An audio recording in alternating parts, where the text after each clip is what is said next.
creating new codes and closed lines.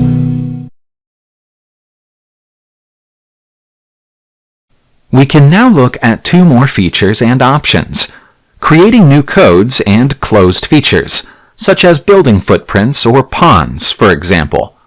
Let's use this pond as an example for both cases. As we start typing the code pond, we notice that it's not in the drop-down list. That is because it does not exist. However, that's not a problem with this controller. We could just press Enter to add it to the code list. It should be pretty standard in other controllers to create a new code on the fly. However, because this is a new code, it is initially added simply as a point, as we can see from the geometry. So if we tap on the geometry, we can change it.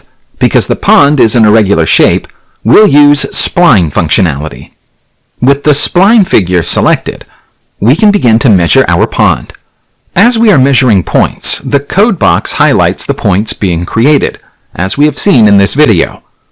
Let's just measure the first couple of points and then skip ahead to a location where the pond is more regular, and we want to switch back to using straight segments again. This is quickly done by entering into the geometry and selecting End Spline. Now, any point we measure will be added to a straight segment. As we have now come ultimately around the pond back towards where we have started, it makes sense to close the line. So once again, we enter geometry, but this time, we choose the close line function. Now, when we press to measure, this last point will be added, but the line will extend beyond this point and close back onto the very first point.